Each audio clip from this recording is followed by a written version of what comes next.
Unknown. Unknown?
This evening, my name is Corey Williams. I'm delighted you guys were able to come out tonight. I'd also like to welcome those of you who are watching via live stream. Please note the feedback forms that are in your chairs or maybe next to your chair. Those really do help us develop programming for the library, and if you could take the time to fill it out afterwards, that would be great. With that, it is my pleasure to welcome Caitlin Ahrens to the library this evening. Caitlin is currently working on her Ph.D. in Space and Planetary Science at the University of Arkansas. She helped plan and build the Pluto Laboratory at the Arkansas Center for Planetary Simulations, and she now manages the Pluto Lab. So she's the manager of Pluto. Caitlin has received a patent on earthquake forecasting methodology, won multiple prestigious awards, and in addition to her current research, she is a NASA Solar System Ambassador. Caitlin also guest hosts a mini radio show on KUAF called Scratching the Surface. So if you would, help me welcome Caitlin. Thank you. Thank you for that lovely introduction. All right. So this is a whole space science series from the public library had actually asked me, and they said, okay, we have a whole summer of space. Every library across the nation has a theme every summer, and so their theme this year is space. Unfortunately, I will not be here over the summer, so the public library here has just jumped on board, and they're like, can you present to us to gear up for it? So it's like, awesome, all right. So you have me almost every Tuesday in April. So this is part 1 of 4 different kinds of cool space talks through April. So hooray. So I thought radio astronomy is an interesting topic, so why not? Listening to the cosmos. So we have these giant satellite dishes. Anybody use a dish anymore? Is it all streaming? It's all live stream now, right? Netflixing, all right. No, so you would have these giant dishes all around the world to just bring in and receive all of these interesting signals. Any possible source out in space could potentially make some sort of sound. But it's the process and the types of dishes that we see that I'm gonna actually go through for you guys today. So just basics of radio astronomy, what makes it fascinating, because if you were to ask a radio astronomer, they go, it's noise. It can be pretty colors if you change the sound and the colors, but no, it's a little bit more fascinating than that. I'd actually done radio astronomy for a couple years before switching over to planetary, so I can guarantee with them on both sides of like, yeah, it's stuff, but it's really cool stuff. So basics, what is radio astronomy. It is considered to be the hidden, noisy universe. It's not something that you can just go out with a telescope and look up into the sky and going, I hear stuff. That would be pretty spectacular, actually, and I commend you if you can do that. But no, it's essentially any single star. Some of our planets can actually produce noise in that regard too. So it's very much hidden to our visible eyes. And then we have to use very special telescopes. So whether they are arranged in an array like that, or some of them are huge, some of them are too large to that they're just basically a hole in the ground. But it's not only to receive messages from space, but it's also to send. What kind of messages have we sent in the past? And those are some interesting signals that we have sent. Some of them intentionally and some of them not so intentionally, and I'll get to that later. So first, EM spectrum, and Lacey in the audience very much knows this diagram with me. But I have my magical slinky here because I like slinkies better than just a plain diagram though. So you have radiation types, you have wavelengths, all right? So you essentially have light just moving in waves, okay? All sorts of pretty rainbow waves here. The thing is that you can stretch it out or you can really much thin it out. So the really thin, tiny ones, gamma rays, they can be so small, about the size of atomic nuclei. They're really tiny, really powerful. Could go right through bone. And then you get X-rays and visible infrared microwave, and then out to radio wavelengths. So those are really, really stretched out wavelengths to the point where the size of them can practically be the size of buildings. So catching radio waves like that all through space, anything could potentially make radio waves if it's low enough energy like that. So catching specific radio waves is a feat all in itself. And then you try to determine, okay, what radio waves is coming from what? Because guess what? You can have interference and you can have objects get in the way. So our sun is very noisy. Jupiter and Saturn are very noisy. So if you have to try to cancel those out and you're trying to listen to pulsars and black holes and who knows what, then it gets a little tricky. So like I said before, some of them about the size of football fields, which is quite spectacular. But either way, you have the speed of light. You have photons coming in, and then you need a special receiver to actually transfer all of that data into something we can read, whether it's digital and you can see waveforms, you can transfer over to color, in which case it's usually higher strength frequencies are redder, and then lower frequencies are much blue and purple.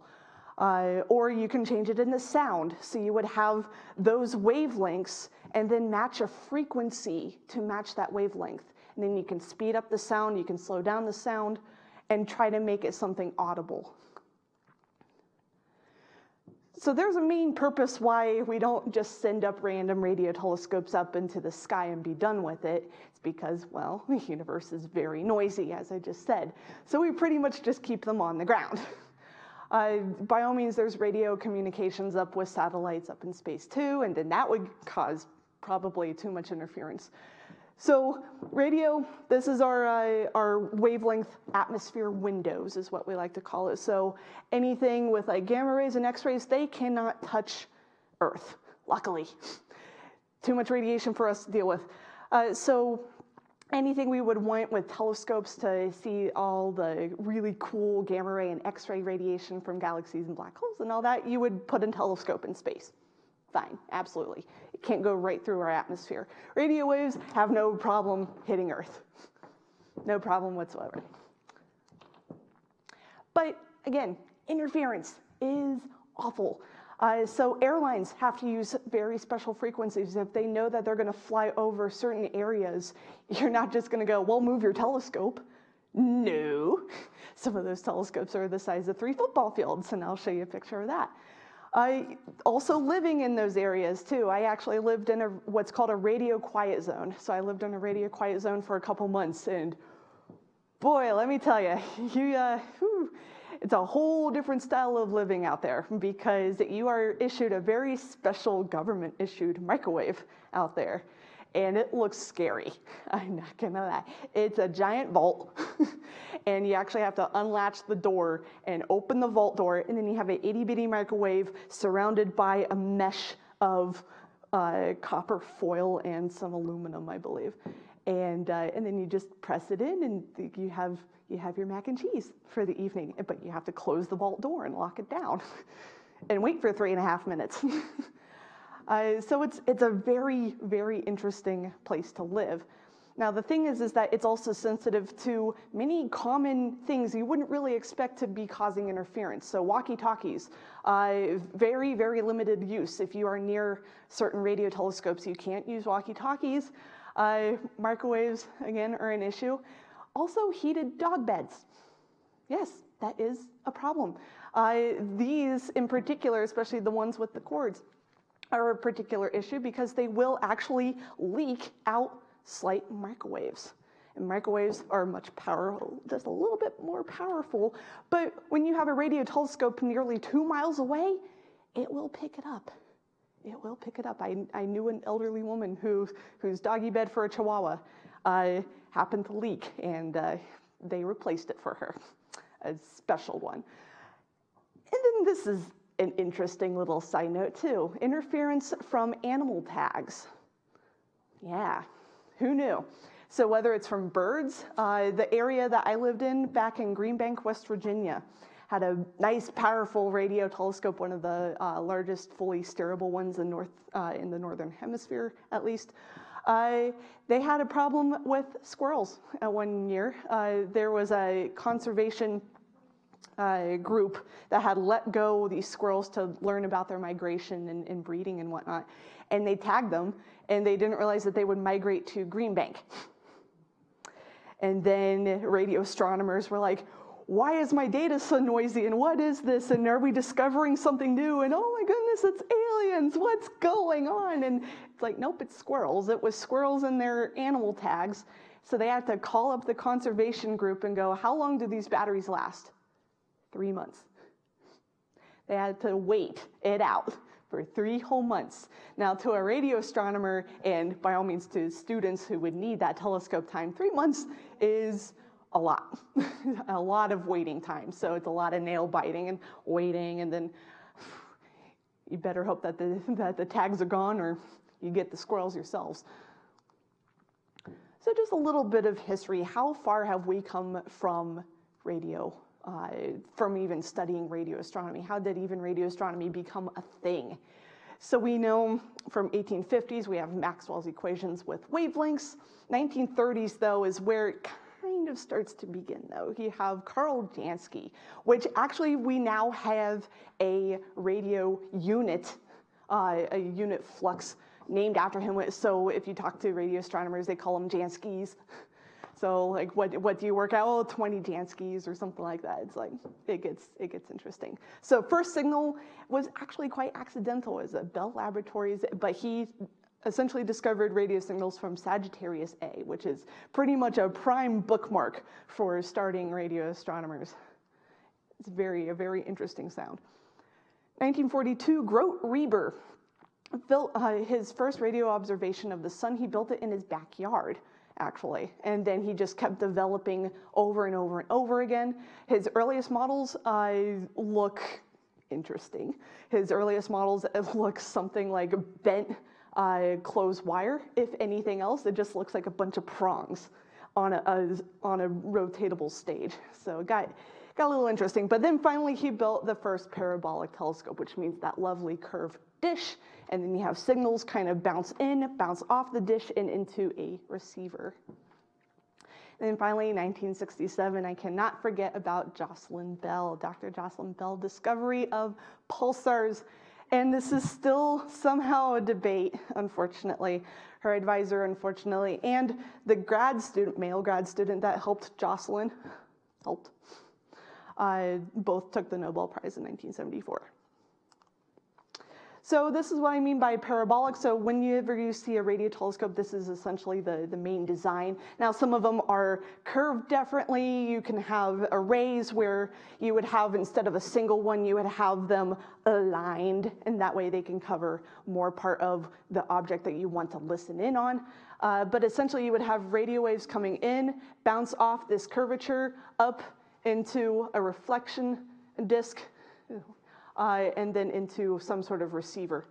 And then from that receiver, then you can calibrate it to sound if you want, or colors, or essentially just a bunch of waveforms. So I'm going to show you guys some really cool pictures of some really pretty radio telescopes and just see how the designs have changed though. So we had the 300-foot telescope built in 1962 and unfortunately ended in 1988. Now, if you would think, well, why did it end? Oh, maybe it was because of funding. Nope, it crashed. So this was actually a very beautiful early design, especially with this bottom part. It was an elegant design where it would seesaw. It was beautifully designed. Unfortunately, it was just so much weight in the middle, just completely made it tear down. It was, oh goodness. So the guy who survived inside the building is still around. This was all in Green Bank, West Virginia. So he loves to tell the story of how he survived that day. And to his luck, he needed a break. Actually, he was on a coffee break and he had just stepped out of the building. So it was a lucky break for him. And then to have that crash on him during his coffee break, it's like, whoops. Exactly was the Green Bank? What do they do there? So they are specifically they used to be under the National Radio Astronomy Observatory. So they used to be under this big government umbrella of fully government-funded radio astronomy research. They're no longer under that umbrella, so now they are under their own umbrella. So now they have been renamed from NRAO to the Green Bank Observatory. So they are partly funded by, oh goodness, NASA, National Science Foundation. Certain universities come in and use the telescopes too. So West Virginia University is one of their big benefactors too. So unfortunately, there have been no plans to rebuild this telescope. They've completely just wiped out the site and they've built around it. The building is still there though. But then this is the crown jewel of Green Bank. This is the Green Bank Telescope, also called the GBT. GBT could also stand for Great Big Telescope, if you ask the locals. But this dish right here is the size of 3 football fields. That's a big dish. Very, very big dish. So it was established by our great Senator Robert C. Byrd. But what's cool is that you have a track here, so it's on several very large wheels. The wheels are probably about the height of me, and I'm 5'8". So lots of multiple wheels. It will turn around. It's on a really neat seesaw axis, very similar to the 300-foot, but very much more stable underneath. There's a ton of catwalks under here. It's quite thrilling to be up here, and I've done it 3 times, and it still terrifies me. But there are a series of ladders, and then you actually have to walk across under the dish to get 2 elevators up, and then you can look out and stuff. The tricky part, though, is that you have to wear this all while wearing hospital booties, so which can get a little slippery. So careful if you're ever up there. But gorgeous, gorgeous land, though. So all of this is completely secluded area, very pretty natural wildlife out there. But this is part of the radio quiet zone, though, so we need it to be very, very quiet out here. Another one of their other crown jewels, though, is the 140 foot. So this actually has one of the world's largest ball bearings inside of it, which is pretty cool. So you would go inside this giant metal globe that's actually helping turn this whole thing. And so it can't point straight up. So it does it as almost like an equatorial kind of deal. It just sways back and forth. Whoops. And then you have an interesting little bunker back here. There's the GBT out in the background. So they're fairly close to each other. And then you have a receiver room, so in case anything malfunctions, this can actually plop right into the building from the roof, and they can fix the electronics right then and there, instead of having to climb up several ladders and then a catwalk and then 2 elevators to fix anything. This is a little bit safer. And there it is on its side. So it's very fun to take pictures around this area, because again, you can't use your phone, you can't use digital cameras. You go out there and it's like the cute little Polaroid pictures, and you wind it off to the side and makes that noise constantly. Oh goodness. Luckily I was able to get there with a digital camera because there was a lightning storm, and so everything shut down, and it's like, awesome, we're gonna take as many pictures as they can before everything comes back online. Alrighty, so Arecibo. So Arecibo's out in Puerto Rico. It is technically almost the largest. It's now no longer the largest radio telescope. I think that's the one in China, right? Yeah. Probably not. So for now, this is the largest online radio telescope, and it's thoroughly in the ground. So whatever object you need, it has to pass over it. All right, it very much cannot go like, oh, it's just right there. Nope, if it's not over it, you're not getting it. So this is, if anything, even more terrifying to fix anything, is that you can walk across these bridges to get to the receiver. So you would have radio waves come in and then bounce up into some sort of receiver up here. It's called a radio telescope? Yep, all these are radio telescopes. Yep.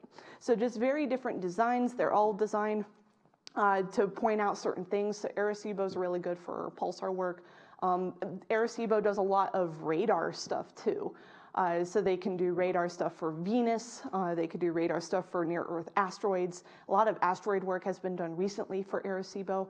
Unfortunately, they're still rebuilding parts of Arecibo. Quite a few of these panels into the dish were actually ripped off from Hurricane Maria. So they are still rebuilding, but at least they are getting data. Slowly, but they're getting data. The Parkes telescope. This is a gorgeous, gorgeous telescope, though, because I love the design of all the hatch work here. So whether that's truly by design or just makes it look pretty, it's a gorgeous telescope, though. And they have several on the site here as well, though. But again, not as large. It's only a couple meters, though. I've already shown you the really big ones. Jodrell Bank out in the UK, very interesting design as well. So you have that kind of seesaw going on though, so it can still look around. It's also on tracks too. So it can fully turn and do some cool stuff though, but the dish is actually quite small. People for size, it's not that large. Do some really cool stuff though. The Allen Telescope Array is on its last legs, unfortunately, but it does some pretty nice, simple stuff, but notice that there are multiple ones, and hopefully they're all facing the same way. This is what would be called an array. So instead of having just one giant dish looking at one object in fear of getting a whole bunch of interference while you're at it, you would have tiny sets of multiple telescopes looking at one object, and then you kind of get a better idea of not only the larger picture of stuff, but also less likely to have some sort of interference.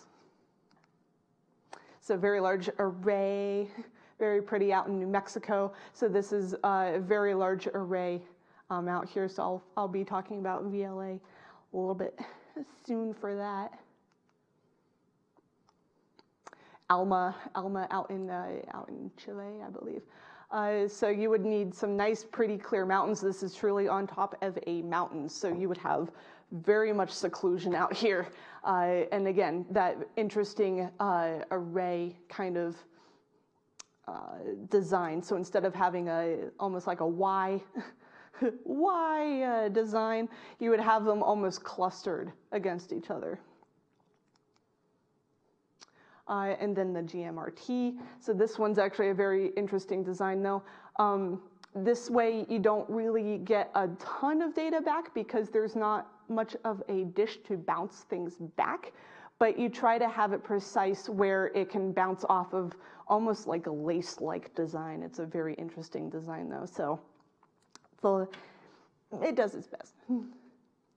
And so then having all of those radio telescopes can then work together as a giant network. We've used it since the Apollo missions, actually. So having just a whole network of what's online and what's not, they could all work together to essentially triangulate satellites, or if there's something that's going to pass by, you would have one telescope and then they go, okay, next, pass it on. Okay, you need to see it. Okay, now you need to see it. So you usually do that with comets and just very fast motion type things.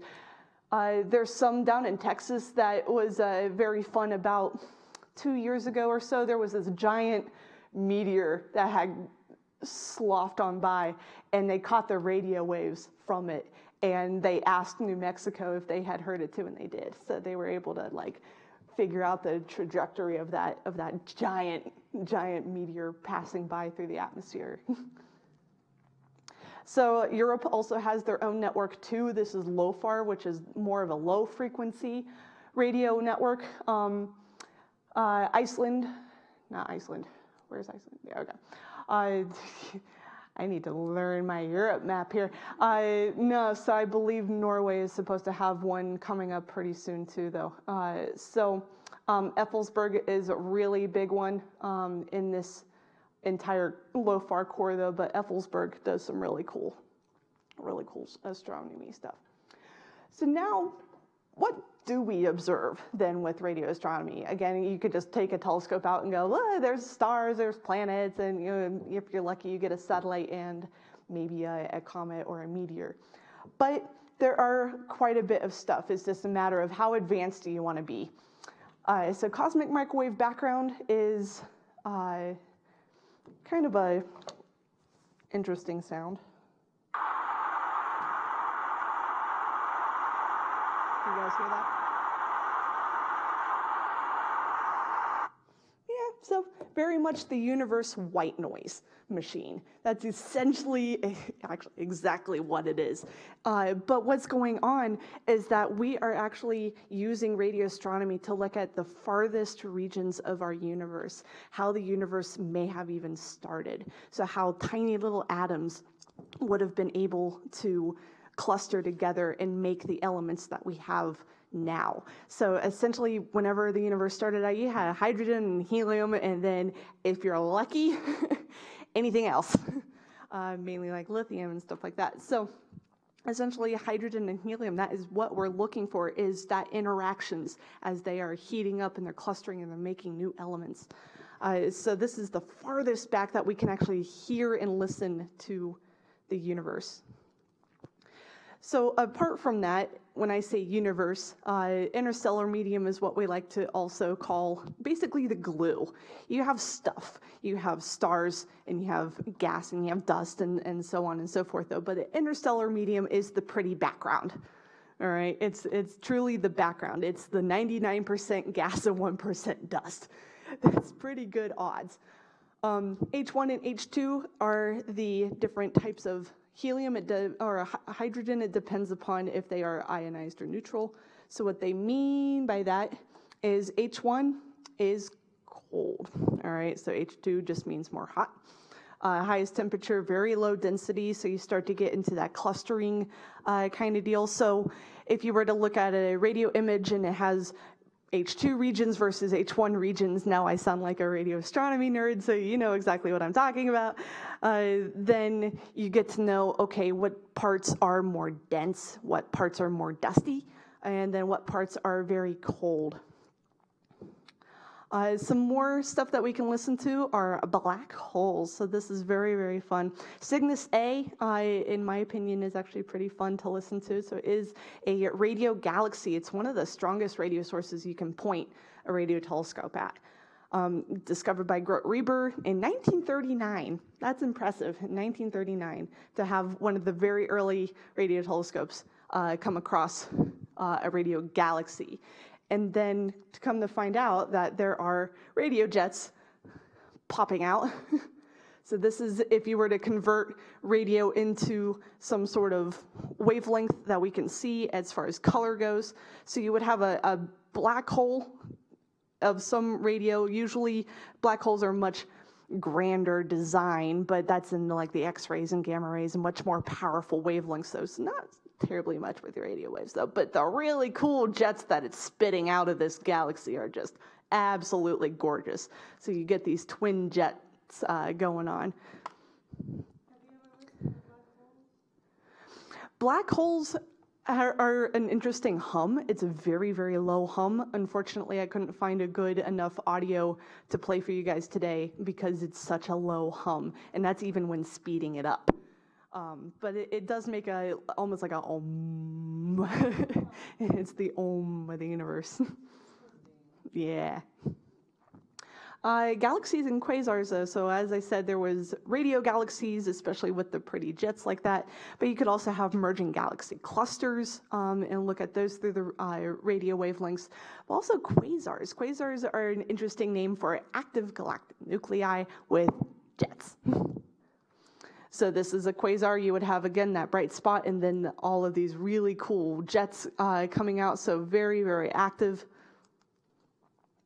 Nice little itty bitty tiny one though, but this one is not as clouded. So notice how there's some really neat heat going on here. Some nice energy going on at the ends. And this one, not so much. It just kind of blows off very nice and quiet. This is what happens if you actually put it into some sort of color. This is from the VLA. This is M51. It's a pretty spiral galaxy. So you would have a lot more intense radio signals in the center. So you would have that black hole. And then you can see how the radio waves would actually outline some of the arms, the spiral arms of the galaxy. And then all the blue stuff. That's where you get a lot of nice cold gas out there. And dust.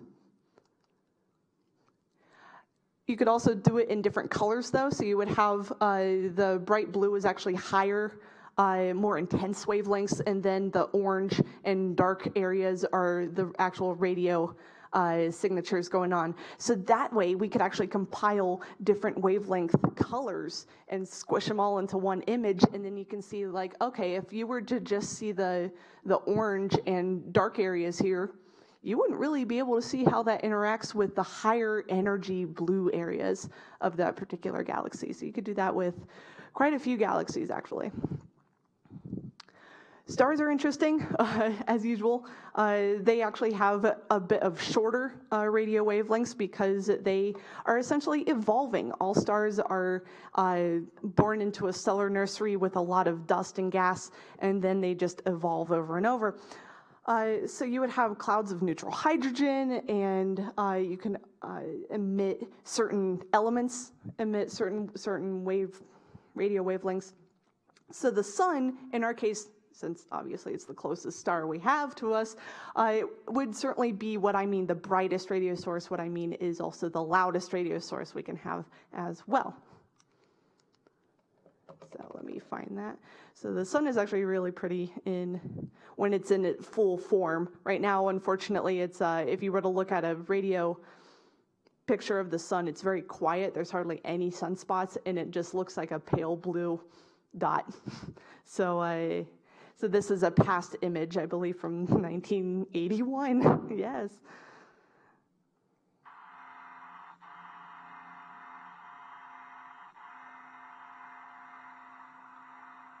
Yeah, it's kind of boring.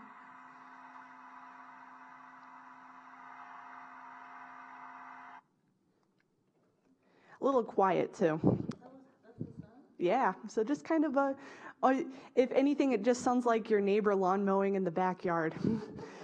You could kind of hear it. You are aware of its sound in the background, and you just kind of like, yep, there it is. Yeah, so whenever there is a solar storm, however, then it starts to get a little bit more active, though. So unfortunately, I couldn't rip the audio onto my phone at this time, though. But there are links, especially NASA.gov does have quite a bit of audio files that you can have some fun with. Planets. Now you'd be surprised after I'm saying all this stuff is like very energetic, especially black holes that can rip us apart, and galaxies are so massive, and all these stars, planets as well. As much as they can't hurt us, as far as I know, they do actually emit radio waves as well. It's mainly because of their magnetospheres. So all of the magnetic fields, it's all that energy and radiation, all that auroral activity. Anybody seen the Northern Lights here on Earth? You've seen pictures? Okay, yeah, pictures are good enough. So auroras are essentially storm activities. It's essentially solar storms whacking against our magnetic field, and then it produces really pretty colors because that radiation interferes with certain compounds, certain elements in our atmosphere. So that's why you would see pictures of purple ones and green ones and red ones and blue ones, is because each of those are a different element being energized by solar radiation. Anybody want to take a guess as to what planet this is? It'd be Jupiter. Absolutely, it is Jupiter. So what's cool is that these are actually rings. There are little itty bitty tiny rings around Jupiter though. So what's going on is that you have Jupiter in all of its glory, and the radiation that's going on with its magnetic field is actually being harnessed somewhat into some of its rings around Jupiter. So it's almost like a residual signature here. It looks like it has ears too. But yeah, so Jupiter, aside from the sun, Jupiter is very noisy as well. So let me tell you a little bit about interference, especially with planets, because when I mean it's still strong, interference could still mean a horrible, horrible fate to radio astronomers though. So luckily my phone is at 95%. But if you were to have, anybody have a near-dead cell phone here? No? Okay. So hopefully you don't have a 5% battery cell phone though, but if you were to chuck a 5% battery life cell phone into space, you just don't like the phone anymore, you're like, nah, I don't like my network anymore, right out into space. That would now be the noisiest radio signal in the sky. All right. So even on just that dead of battery of a cell phone can completely wipe out what we want to try to listen to. So that's how delicate these radio waves are. Just because these things are close by or large and energetic in the sky, a near-dead cell phone can pretty much wipe out your data. So be kind. Don't throw your cell phone into space.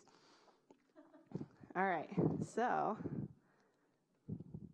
this one's fun. If you put it in airplane mode, would it be okay?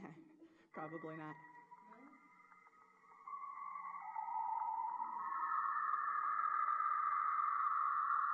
So for those of you who were in here before, you guys had already heard this as my sound test.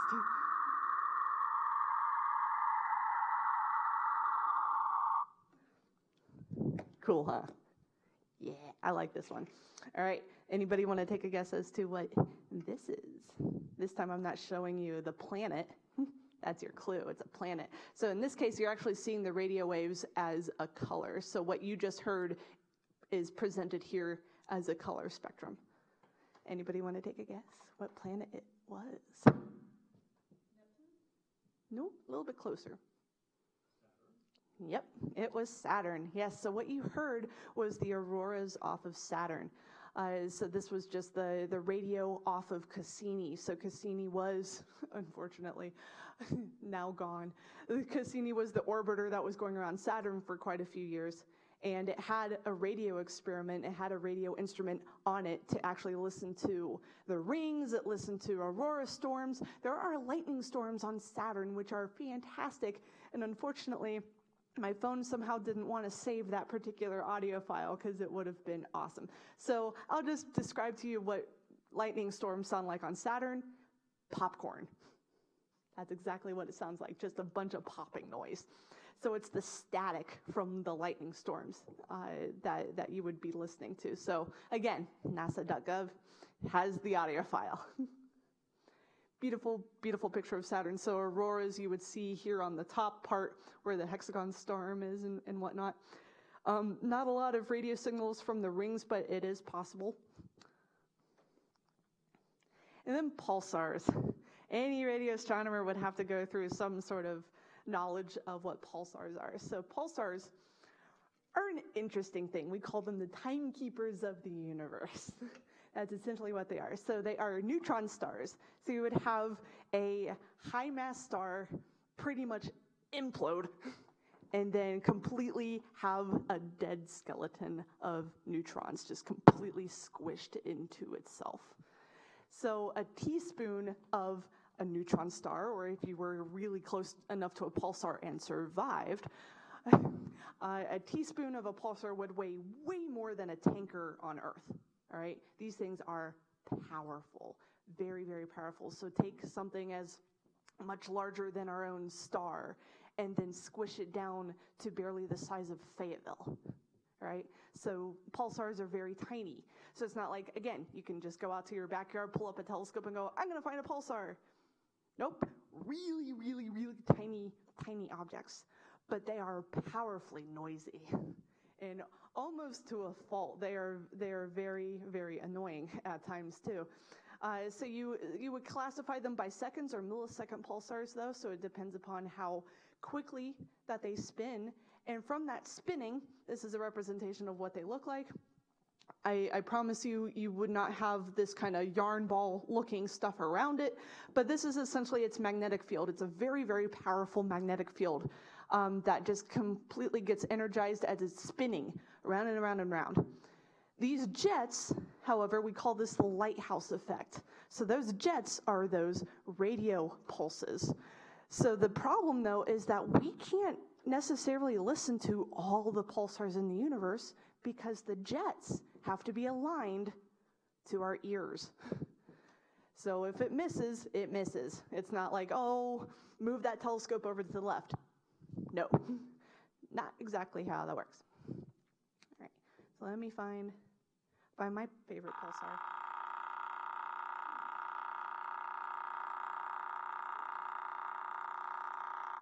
So you can almost picture in your mind that it's spinning just really, really, really, really, really, really fast. Problem is that's actually a very average slow pulsar. So you would have pulsars that would actually literally sound like this.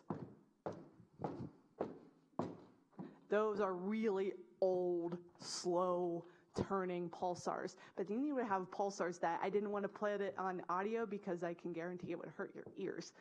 But it's essentially just, you couldn't even distinguish the turning, the spinning anymore because they're going so fast. And we would actually speed down the audio just to even listen to these pulsars. So what you just heard was the crab pulsar. Comes from this beautiful, gorgeous supernova remnant. So the pulsar would be really itty bitty somewhere in the middle there. But essentially, when that star exploded, you have all that beautiful gas and energy, ionized gas and all that fun stuff though. But that pulsar is still spinning away inside. Very pretty stuff.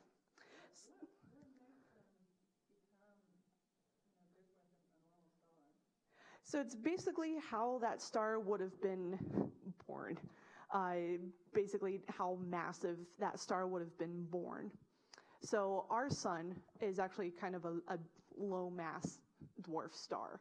So it's never going to turn into a supernova. It's never going to turn into a black hole. At best, it's going to be a planetary nebula. So it's just going to go poof into really pretty dust and colors and whatnot. So it's going to have a nice quiet death. This, however, was not quiet. This is very explosive. So have something, oh goodness, like 20, 30, 40, 50 times the mass of our own sun. Then you get something like this. Really, really, really high massive stars, however, they turn into black holes. So just below that mass of stars, but still greater than ours, you would get pulsars and neutron stars and stuff. Yeah. So either get really noisy or destruction. Either way, it's a fun time. It's a fun afterlife to be a star. So if you were to see the same crab nebula in the radio, you would see how cool of a whirlpool that this actually looks. So you would actually have the pulsar, and then some of its magnetic field actually looks like it's spinning around. So this is like textbook case pulsar. Not all pulsars look this pretty. I can guarantee you that. I had done pulsars for 2 years, so I can guarantee they don't look that pretty. But this is ultimately the really pretty one, and you almost have like a jet of radium material actually spouting out because this thing is spinning still so fast that all that material is wanting to just let loose, get out. So if you are a pulsar radio astronomer, you get to see charts like this. Unfortunately, you don't get to see this. I wish you did, but you don't. You see charts and charts and charts like this, about 50 times a day at least. So what you have to do is figure out, okay, does the pulses look right? Do these look semi-straight? Is there a hump here? And it's just truly all over the place. You go through training to read these kinds of files, and then you just upload them from some sort of server, and away you go. So this is the same as this. It's the same as this. All right. So that is the crab pulsar. So what you would really want to look for is these really dark lines here. But some of them are not as easy.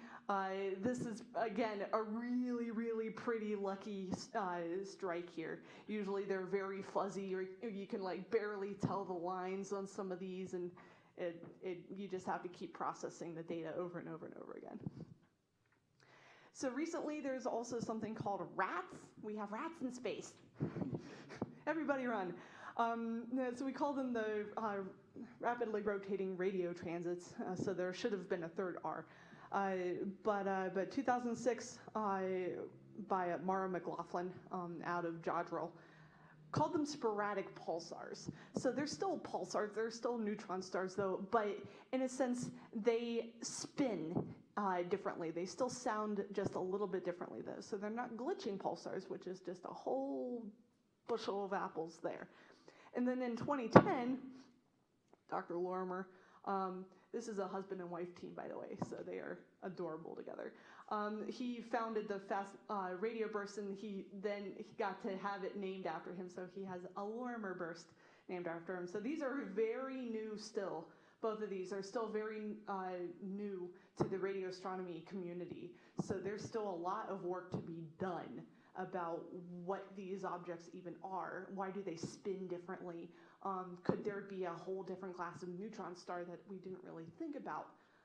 So again, some work to be done there. So now the fun part, sending and receiving. So what was the first broadcast to escape Earth? Anybody happen to know? Anybody seen the movie Contact? Because they were actually spot on with that calculation. You mean that 1936 Olympics thing? Mm-hmm. Yep, it was the 1936 Olympics in Berlin, Germany. It was actually an unintentional signal to be broadcast out into space, but lo and behold, it was actually the first Olympics to be televised so well and broadcasted so well. It was so strong of a signal, it actually got to escape Earth and actually have a full-on broadcast. So yes, 1936 Berlin Olympics from there. So first unintentional signal out into space. Receiving the wow signal. So the wow signal is still a head scratcher for us. More than half of the radio astronomy community is just like, no, it's noise, it's interference somehow. It just looks so bogus, it's awful. So what happened was that this signal came in to a tiny little dish of all things out in the middle of nowhere, Ohio, and it recorded this 72-second message that had a whole bunch of random letters and numbers in it. So typically you would have like 1, 2s, and 3s and 0s kind of deal. It showed up with letters and random numbers that shouldn't have even been there. And so it's like, this is why it was called WOW, is because as it was printing out the sheet, as it was printing out the radio signal, the professor in charge at the time just went, wow, like all over the sheet. And I was like, oh, okay, well, that's why we call it the wow signal. Unfortunately, that particular telescope is out of commission, but people are still wondering what in the world that wow signal is. It's not so much of a priority anymore as to what in the world it is. But at the time, in 1977, the Soviets joined in and they tried to find it and they couldn't. Then more American-based telescopes tried their hand on it. Nope, not at all whatsoever. And then this one was fun. This was our actual intentional signal out into space, though. So this was our first, at least. So this is 1974. It was an interstellar radio message. It was essentially sent to globular cluster M13. It'll take 25,000 years one way to get there. So really hope that information that we sent would remain accurate.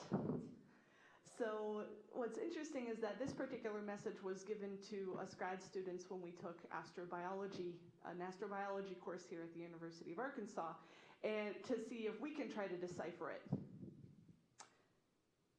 It took us a while. It really did. We got through maybe half of it. And that's saying something with a group of doctoral students who study this, and then we can halfway decipher what in the world was going on. So let's test your knowledge, shall we? So we're going to start at the top and then just kind of work our way down those. So the first part, and it's all by color codes too, luckily. So the first part is actually just our number system. So this is how we would represent 1 through 10 to decode the rest of the message. So it'll make sense later. So this is how we would represent 1, 2, 3, and 4. So not too bad for a start. You have basic elements. So based off of those numbers, it'd be the atomic numbers for certain elements. So you would have the atomic number for 1, and that's hydrogen, and so on and so forth. So not too bad. Okay. Getting a nice warm-up. And then it just completely gets bonkers right here. Just completely out of the water. We could not figure this out. This is where you get the sugars and bases in DNA. So if you're not a chemist, like most of us were in that class, we were not chemists. We were completely stunned by what was going on. So each of these is how many electrons was going around, and then how were certain elements connected if you were to have it by full chemical formula. Each of these had its own chemical formula going on for certain sugars and whatnot in DNA. Okay, that was probably the hardest one out of all these, so it should be hopefully easier getting on here. So we have the double helix of what our DNA actually looks like. The middle rod here is the number of nucleotides in DNA. So you have a lot of astrobio going on here. And then the rest of it's actually not too bad. You would have what human looks like. How tall is average human? And then human population at the time. This was 1970, so at least that information is not up to code. Where did you say the Arecibo message was sent? When it was... No, where? Oh, where? From Arecibo? So Arecibo's out of Puerto Rico. And it was sent where? It was sent to a globular cluster M13, just 25,000 light years away. So it'll take 25,000 years for this message to get there. So it's going to be interesting to see if any of this information is going to change in 25,000 years. Give or take your few years. Maybe someone will intercept it, and that's the point too. Is that not only did we find just a nice straight path for it to go to, but just in case if someone were to intercept it while in transit, which would be something to hope for, but we'll see. Then you have the solar system here, and they included Pluto.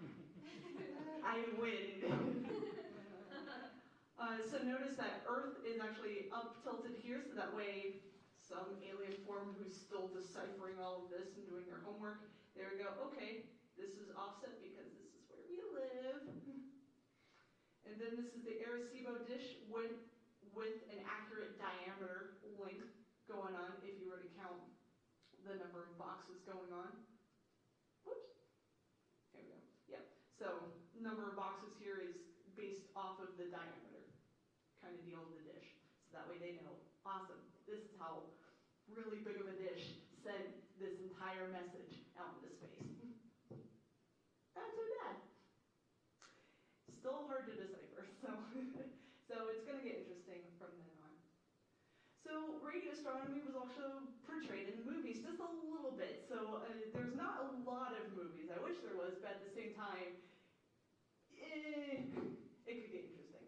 So there are only somewhat some movies. I do recommend The Dish. It's an Australian film, but it does go through the history of the Parkes radio telescope, how it was built, and how it helped with some of the astronaut program in the US. So I do recommend watching The Dish from there. And then, anybody seen GoldenEye? Anybody a James Bond fan here? No? I highly recommend watching GoldenEye. And then Lacey's shaking her head like, yeah. Do you know what part I'm talking about when he's running on these catwalks here? He's actually running around on the Arecibo telescope. They actually have a really beautiful fight scene really close to the dish. And at the time when I first saw the film, I was just like, oh, that's cool. And then I realized it was the Arecibo dish. I was like, oh, how are they able to film there? It was fantastic. So the Arecibo makes a lovely appearance in James Bond GoldenEye. What was the first one? First one was called The Dish. Yeah. Yeah.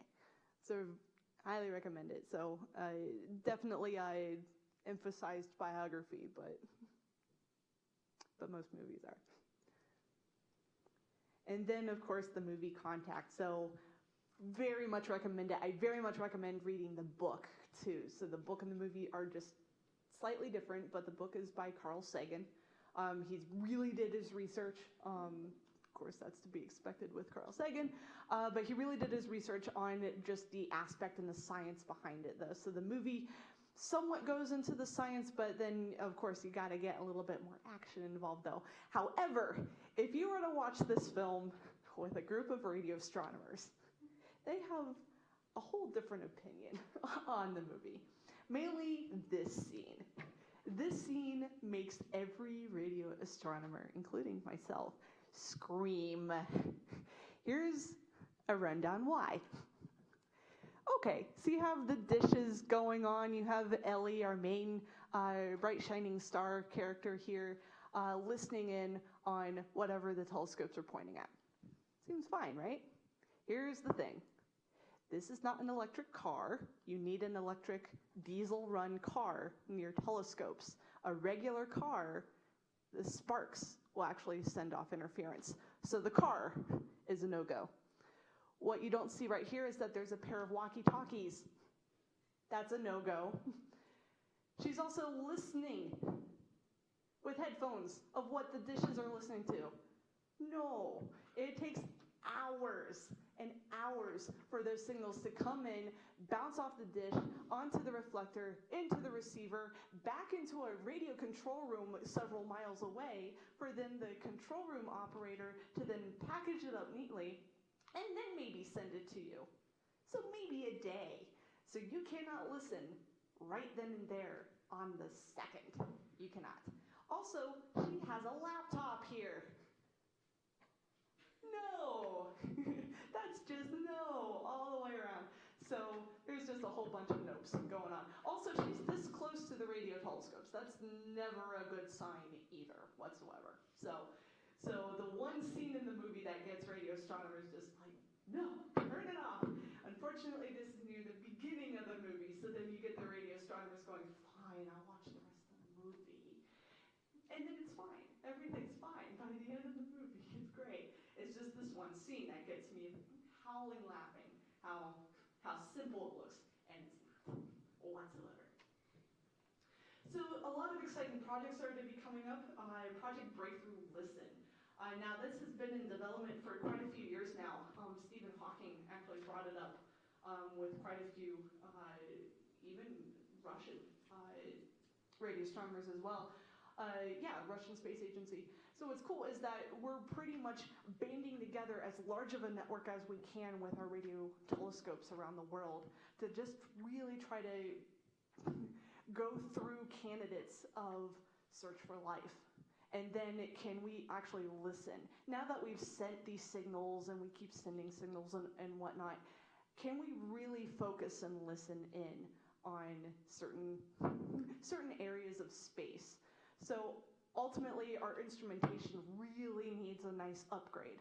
So this Project Breakthrough Listen is to help us calibrate what needs to be improved. Can we still listen? Are we even doing a good enough job?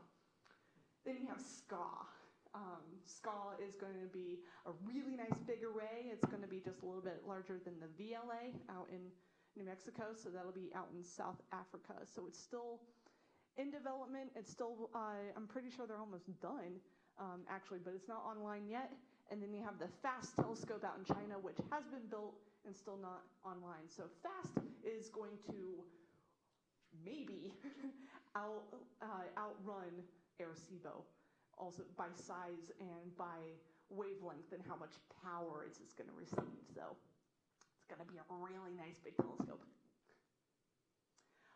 Also, there is a way to do citizen science with radio astronomy. You can actually help SETI, the SETI Institute, with SETI at home. So what you do is that if you're not at home or you just want to run your computer on in the background, SETI will actually just have your computer bandwidth as part of their network.